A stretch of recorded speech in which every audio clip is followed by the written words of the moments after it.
Patuloy ang pagdagsa sa mga pasyalan ng mga turistang sinusulit ang long weekend.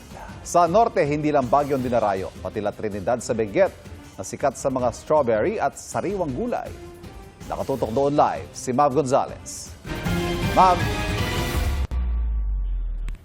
Ivan, bumuhos ang malakas na ulan dito sa Baguio City bandang alas 5 ng hapon kaya mas malamig ngayong gabi kumpara dun sa mga naunang araw ngayong Holy Week. Pero bago nga niyan ay marami ang dumayo sa La Trinidad para sa strawberry picking.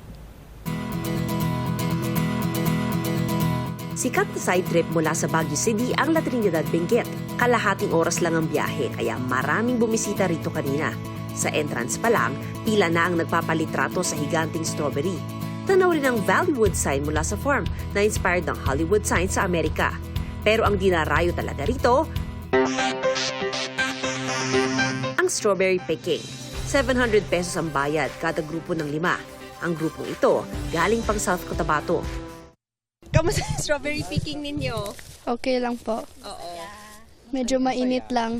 Masaya. Masaya. First time. Enjoy nyo naman kahit medyo matirik ang araw. Yes po, medyo mainit lang pero okay lang naman. Enjoy. Oo. Nakain nyo na nga po eh. Opo. Maraming farm kung saan pwede mag-strawberry picking. Pero sa rami ng tao kanina, may pila para makapasok ka. Gusto daw po kasi mamitas po ng mga bata. Oo. Tsaka ano po, kahit po tanghali na, hindi naman po mainit. Saya naman po. Gustong-gusto po nila dito kasi malamig daw po.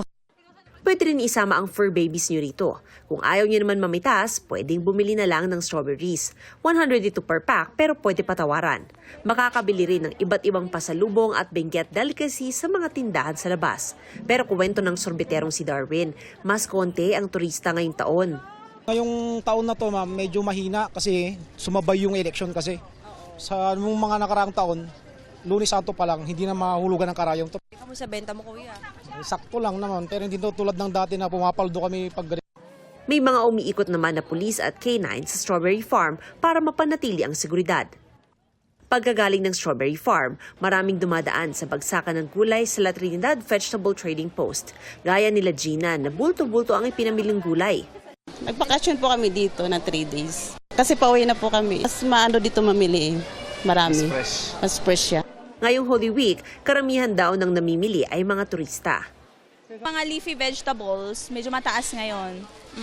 Ano mamang mura ngayon? Medyo mura ngayon patatas. Oo, mga pwedeng ma-stock. Hanggang kailan mo kaya pupuntahan sa ng mga turista? Maybe after holidays. Kasi magkukuha sila ng gulay pa uwi ng Manila. Nasa kalahati raw ang bentahan ng gulay rito kumpara sa Metro Manila. Meron ding discount kapag bulto ang binili. Ivan, nasa light to moderate pa rin ang daloy ng trapiko dito sa syudad pero may mahabang traffic na ngayon sa Cannon Road sa mga pababa naman galing Baguio. Ivan? Maraming salamat, Mav Gonzalez.